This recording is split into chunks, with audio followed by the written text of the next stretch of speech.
नारायण प्रभु श्री राम ने मानव रूप में अवतार लिया तो मानव जीवन में उन्हें दुनियावी परेशानियों का सामना भी करना पड़ा।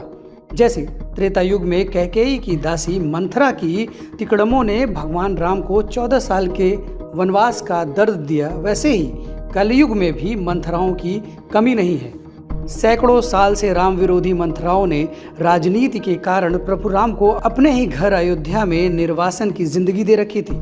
आइए जानते हैं कलयुग के उन मंथराओं के बारे में जिन्होंने राम मंदिर निर्माण में रोड़े अटकाए। वामपंथी इतिहासकारों ने राम मंदिर को लेकर दुष्चक्र रचा। जेएनयू के इतिहासकारों ने झूठे दावे किए कि 19वीं शताब्दी से पहले अयोध्या में राम जन्मभूमि मंदिर का कोई उल्लेख नहीं था।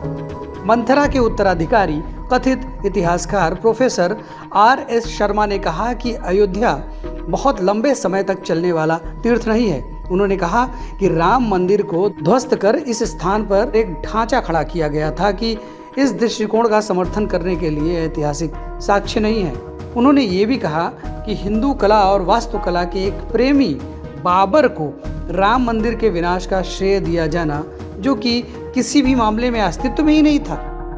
अप्रैल 1990 में प्रोफेसर रोमिला थापर ने रामायण के विभिन्न संस्करणों पर बात करते हुए वाल्मीकि की रामायण और तुलसीदास की रामचरितमानस की विश्वसनीयता पर सवाल खड़े किए थे, जबकि तथ्य ये है कि वाल्मीकि की कहानी को प्रभु राम के जीवन के सबसे शुरुआती सजीव संस्मरण के रूप में स्वीकार किया जाता है।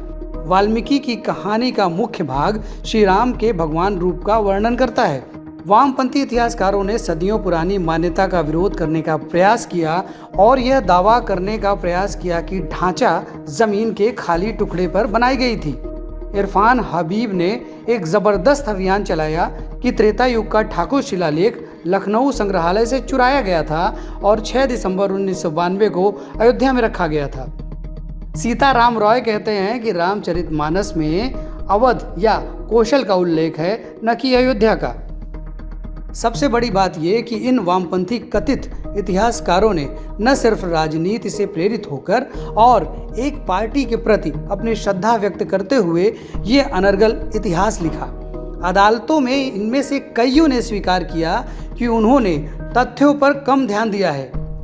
वहीं न्याय में रोड़े अटकाने वाले लोगों की कमी नहीं थी, जैसे कि कपिल सिब्बल ने सुप्रीम कोर्ट में राम जन्मभूमि मामले की रोजाना सुनवाई को रोकने की कोशिश करते हुए कहा था कि इस फैसले से 2019 के चुनाव प्रभावित होंगे, इसीलिए इस फैसले में तब तक देरी की जानी चाहिए। यूपी सुन्नी सेंट्रल वक्फ बोर्ड का प्रतिनिधित्व करते हुए राजीव धवन ने भगवान राम के जन्मस्थान पर कई सवाल खड़े किए थे और अतार्किक बातों पर जिरह कर रहे थे। उत्तर प्रदेश सुन्नी सेंट्रल वक्फ बोर्ड के वकील, जिन्होंने श्री राम जन्मभूमि के खिलाफ केस लड़ा था, जफर याब गिलानी ने कहा था कि हम सुप्रीम कोर्ट के फैसले से संतुष्ट नहीं हैं। त्रेता युग में मंथरा ने भगवान राम को अयोध्या से निर्वासित करने का षड्यंत्र तो रचा, पर पहले से ही निर्धारित रावण संहार के बाद प्रभु राम अयोध्या वापस भी राजे। ठीक वैसे ही कलयुग के मंथराओं ने राम मंदिर के निर्माण में असंख्य संकट रोड़े पैदा किए। प्रभु राम की कृपा से इन राम विरोधियों का सच भी सामने आया और प्रधानमंत्री नरेंद्र मोदी के कुशल नेतृत्व में और योगी आदित्यनाथ की देखरेख में आज भगवान राम के भव्य मंदिर का निर्माण कार्य तेजी से पूरा किया जा रहा है।